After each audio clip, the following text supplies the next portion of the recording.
Have you ever cheated? Yes. I love that pause. No shift. No shift, no movement at all. Just a blink. I have, and I feel I was a lot younger, and I feel like I don't know. It's something. Maybe it's like still guilt in me about it.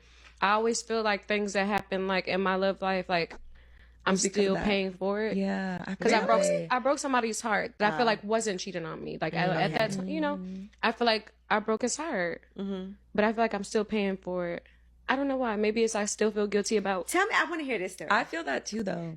It was like, I don't know. I was younger. I was dating a guy. I was dancing. You know, like being in a club.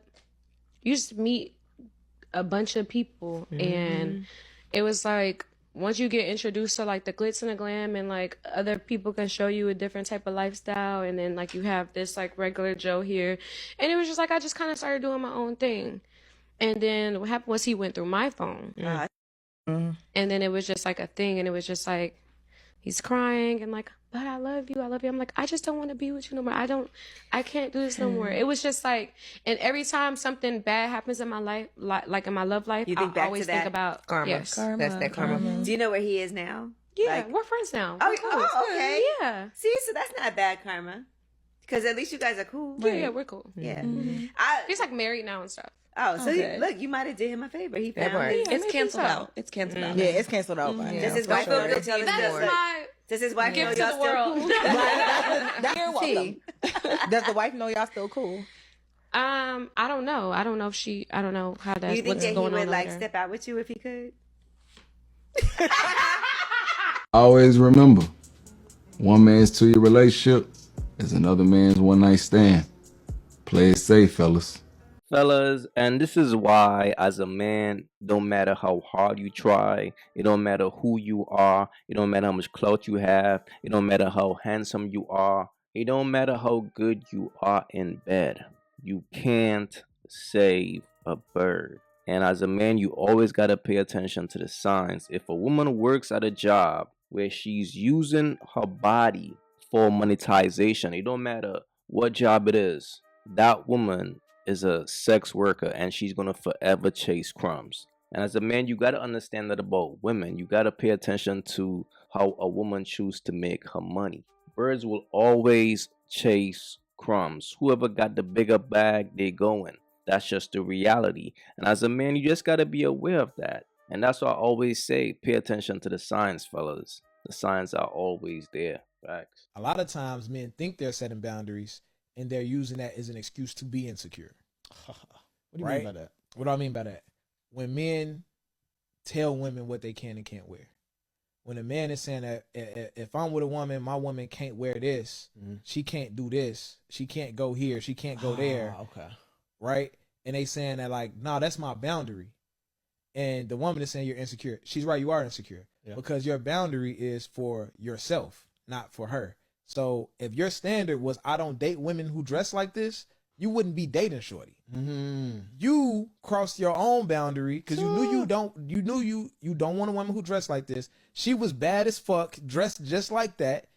Your lust took over and you cuffed shorty, and now you telling her to stop doing some shit she was already doing. That's not a boundary. That's not a, because if the standard was for yourself, you wouldn't have dated shorty. Now you're trying to make a standard for her. That's not a boundary. That's an insecurity.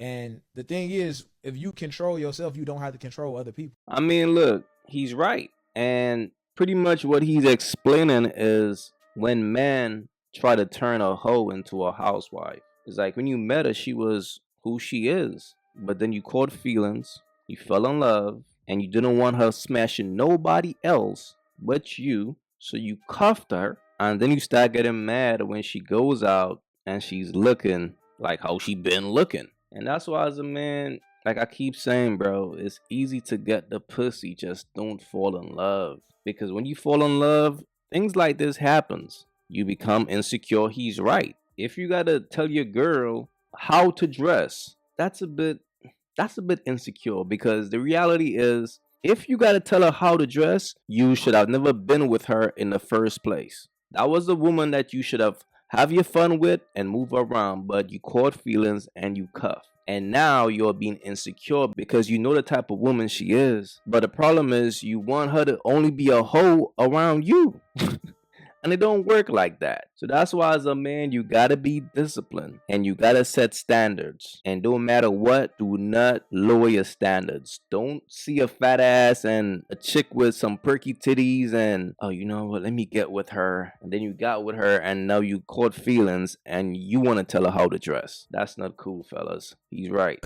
Steve Nash's wife and the Phoenix Suns scandal. Imagine being a successful NBA player, having a close bond with your teammates, and then discovering that one of them has betrayed you in the most personal way. This is exactly what happened to former NBA star Steve Nash, who played for the Phoenix Suns. Nash's wife, Alejandra Amaria, found herself at the center of a jaw-dropping scandal involving not one but two of Nash's teammates. Leandro Barbosa, a fellow Suns player, got involved with Nash's wife, which was a clear violation of the unwritten bro code in the NBA. Things took a bizarre twist when Nash filed for divorce from Alejandra just one day after she gave birth. The reason behind the divorce was shocking. Nash believed that the baby was not his, but Barbosa's. This revelation rocked the sports world as Nash's seemingly picture-perfect life crumbled. It wasn't just the fact that the child wasn't Nash's, it was the subsequent revelation that Jason Richardson, another one of Nash's teammates, was the actual father of the baby. What? What? And you got to be kidding me.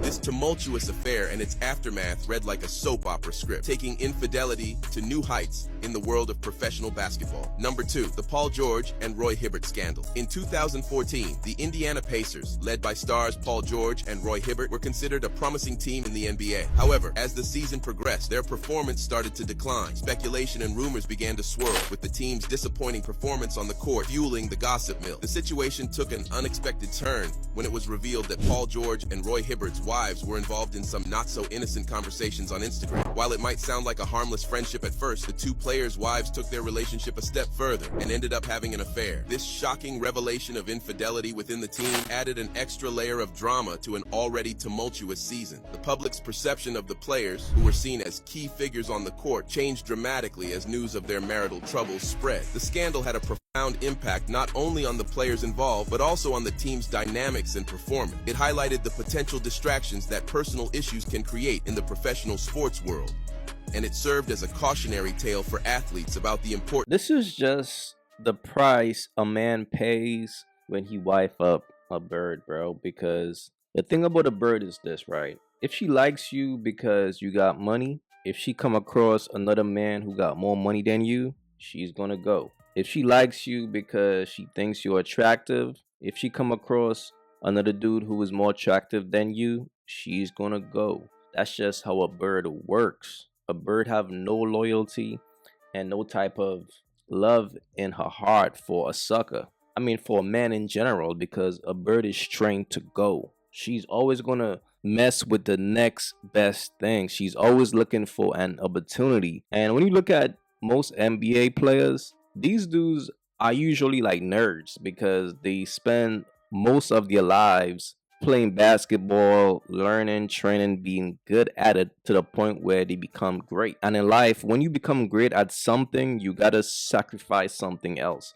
So a lot of times, these dudes sacrifice their social life. So now when they get their big payday, all of a sudden, birds start coming. But the problem is, some of them wife these birds up. And when you bring a bird around other dudes with money and things like that, this is what's going to happen, man. Sad. Fellas, be wise out here. I would say I probably checked out as soon as I had my son. I never planned to be a mother, but I thought when becoming a mother, I would have a partner. I learned quickly after giving birth that he looked at me as a 1960s, like, you cook, you clean, you take care of the child, and I am the provider, I work. And so when I would ask for help, it was just flat out no.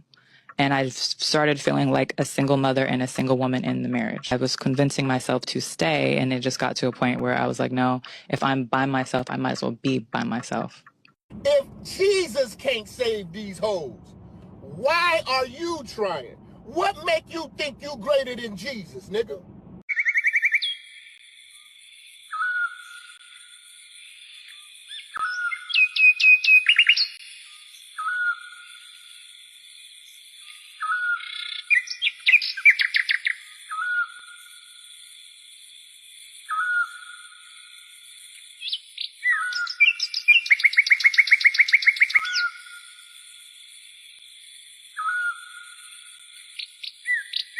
If you haven't yet, go get you some of that merch. You all already know, don't feed the birds.